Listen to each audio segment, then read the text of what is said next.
for you? Oh yeah, absolutely.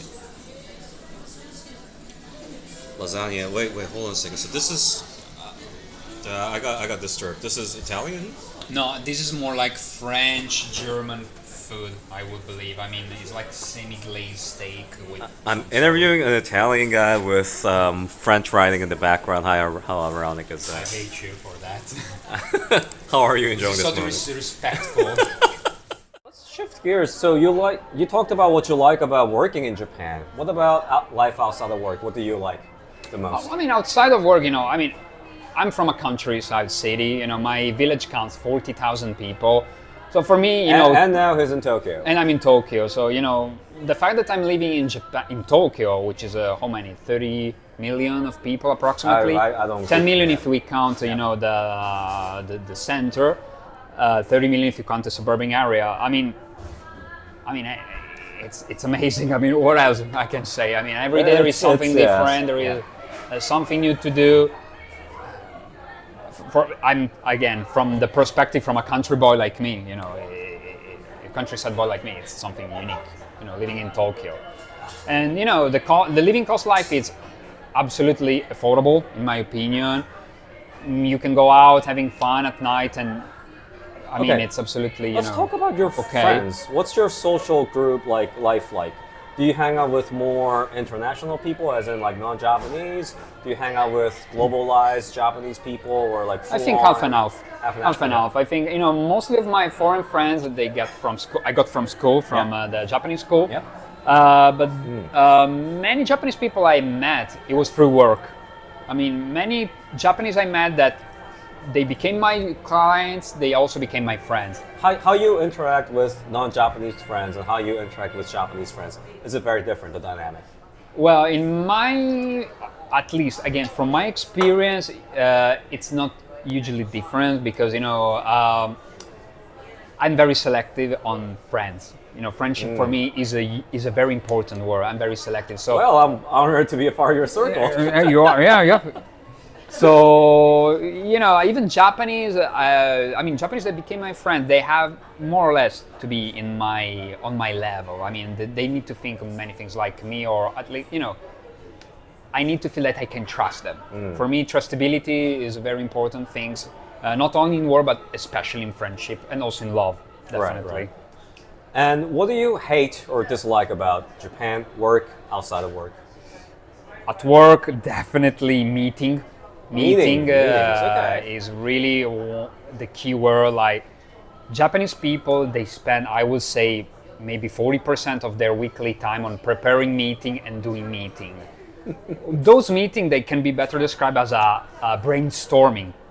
They're not like meeting that they go directly to the point or like facing a Okay. problem. They're more brainstorm, I think. So, in the past week, how many meetings have you had?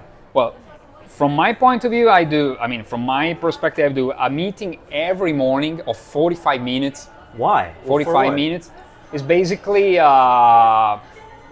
just describing how it's going to be my day, what I'm going to do today, my appointment. So it's you spend 45 minutes every morning approximately updating everyone on what On your my day is schedule. going to be On my like. schedule. On your schedule. Okay. Then I have what other meetings? Yeah. a group meeting every week. Like my team is basically 4 people, so I have 1 hour, 1 hour and a half of meeting. So we're gonna discuss about the week and about the month, about the sales, the new clients we have acquired, what we're gonna do, the strategy. But again, it's not actually a real strategy. It's more like a brainstorming, I would say. It's more like Interesting. So there is not really an agenda or objective, but more of coming up with ideas. So most of these it's meetings more are like talking about an ideas. idea. Then sometimes it became effective. Mostly of the time, it is just an idea. Okay. Most likely. Gotcha. And then I have another meeting every month, which is basically the company meeting of 4-5 hours, depending. So instead of chain smoking, people go on chain meetings. Yeah, basically. Okay, gotcha. Basically, yeah. And what do you don't like about life outside of work? Well, outside of work, again, that's the perspective from a countryside guy.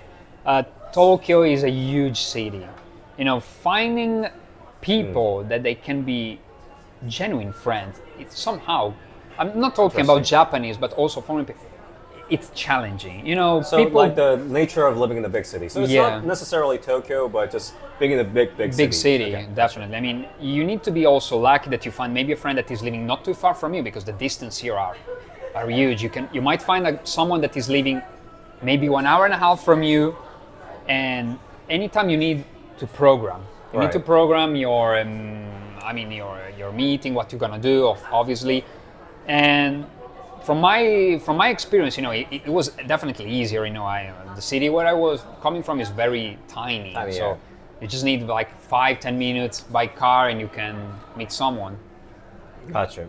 And if there was one piece of advice to people living outside of Japan or people who don't speak Japanese on relocating to Japan, finding their first job, what would you say?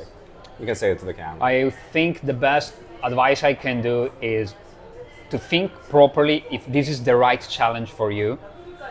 Do not be, I would say, fascinating by the city, the light city, by the pop culture or the subculture, by gaming or animal. I'm talking about these things, but think deep and properly if this is the right challenge for you. This is the first thing. And second is like, get ready that if you're gonna challenge this culture, it's gonna be tough. It's definitely gonna be tough. That's an interesting point because you're almost saying as if like one of the points that I share with people is sometimes people fantasize about going to Japan. They put the country on a pedestal. They think once they go to Japan, they'll be happy. Life's troubles all gone. But life is life back home. Here, you face same problems. It's not an amusement park that you're visiting, but rather a place to live. And the same struggles that you have in work and outside of work are going to prevail. I mean, for Michael's situation, the challenges I think are a bit different because of the city size that he's coming from, 30,000 to Tokyo. I don't know what the number is, but at least 20 times, at least 30 times bigger. Right? Yeah. You know, Calvin. You know, I can give a good example. You know, I met people also. They have very good skills on Japanese language. They've been graduated at the university on Japanese language. They could speak fluently Japanese language. When you say these people, like, are they Americans, Canadian? Yeah, basically Western foreign people, generally speaking, Western or foreign people. Yeah. And they suffer a lot. Mostly of them, mostly of the people I met, they get back to their own country. Well, why do you say that is? Because and these people speak fluent Japanese. They could speak fully Japanese. Some of them are also on JLPT, and because it's like the people I thought you were saying they're in jail or something. No. I mean, not such extreme. No, not such extreme. I mean, they get back home because they fantasize on these countries so much. They idealize this country so much that when they came here, basically they have been disappointed. The country let them down, and they decided reality versus the image that they've had. Exactly. These are really the first things. I mean, do not fantasize too much on the country. And get ready. Any tips for those like yourself with no Japanese trying to find their first job in Japan? Well, the first things, if you don't speak Japanese, is always the same. Learn a bit of Japanese. I mean, I'm not talking only about work, but also the way you socialize to people. Of course, you always find someone who speaks English among Japanese people, but it's always, a matter of respect. You're coming to another country, and I think, I'm not saying you need to be super crazy about their culture, but you need to learn at least a way to communicate every day, even when you go to the restaurant. That's basic things. Absolutely. I mean, the mentality when you're going to another country and their local language is not English or whatever. It's different from your native tongue. Then you have to absolutely show some interest or make an effort to learn the language. But aside from that, learning language is tough, right? It's definitely so tough. So what would be a practical tip for someone with no language to find their first job in Japan? Going out. Basically, the easiest in Japan or back home? Well, at least definitely when you're in Japan, it's easier. You have more chance to practice the language. If they're in your own country, you can always find a tandem partner, definitely someone to communicate with. But what I mean is, like, how can you find the first job without Japanese? Without Japanese, well, there are many. You network, so there are many people. There are many job chances even if you don't speak Japanese, like be a HR, like recruiter, like Headhunter, basically. recruitment Headhunter. agency, There are yeah. many companies here in Japan. Yep, They yep. just have a look on LinkedIn, but there are many companies. Out of that, I don't know. You have another idea, like a restaurant. Somehow they take in the visa-wise, kitchen, I don't think even that's- without it's, Japanese in the kitchen sometimes, like I have no idea. arbaito. But let's say a general office clerk work, I think, is like be consultant. That's an idea, definitely. That's the first thing to come up to my head. When you say consultant, recruiter, right? Recruiter, Yeah, basically, okay, yeah. Perfect. And any last words? And these are probably, I think the viewers are going to be mostly going to be either outside of Japan or those who are in Japan, but wanting to find their first job here. Well, I think my interview for everyone, I guess, is very generic. I guess. I guess it's very generic. There is a huge challenge on that if you decide to come to Japan, or either if you are still already living in Japan.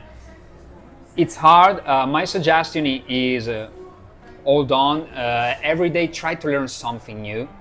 Do not make, how can I say, do not make a huge plan or long-term plan, but rather make a short-term plan. Try to achieve something, even if it's little, day by day. Try to get out. I mean, easiest way for me at least was going to bar, drinking, meeting new people, and practice the language, because that's the point. You need to speak. Do not focus only on books.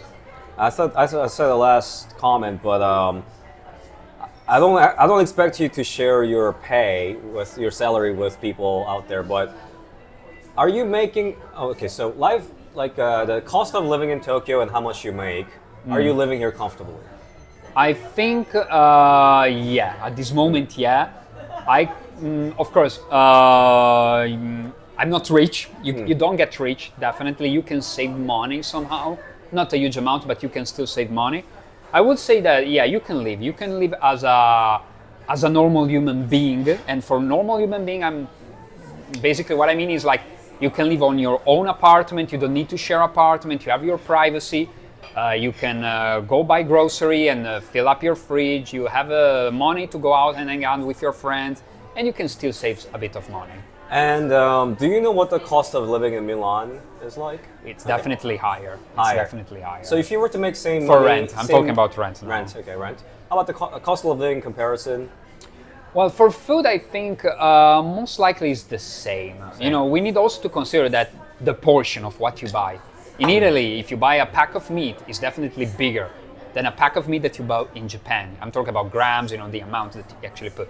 But the price is basically more or less the same.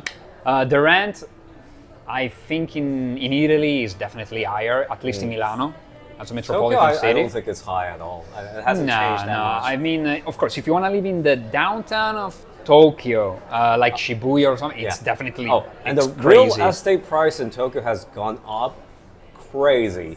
But from someone who's renting an apartment or a condo, it hasn't changed too much, I would say. No, the past it's basically 14 it's years affordable. Yeah, affordable. All right, that's about it. But one thing I wanted to mention is Michael talked about the workplace culture and how working with Japanese people is like having a second family.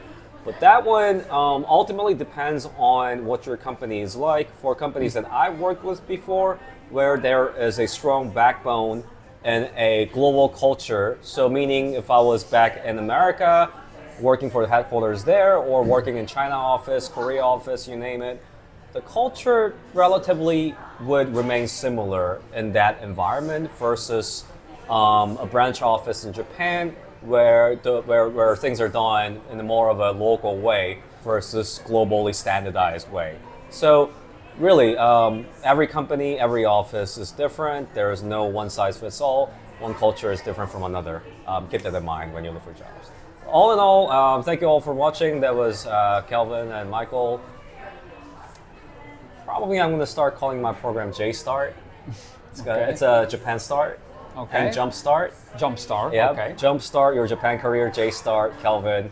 Thank you for watching. Thank you. And if you haven't downloaded for free ebook that I put together recently, it's a free ebook called 3 Ways to Land Your First Japan Job. You're going to see a link in comments. I'm going to probably try to put it in the post in the video, but for a beginner YouTuber that I am with my very first video, I don't know how to do that. So probably see the link in comments. Like and subscribe. and you're going to be seeing more interviews with foreigners in Japan, their life story here, and first and foremost, how they started their Japan job. So stay tuned again.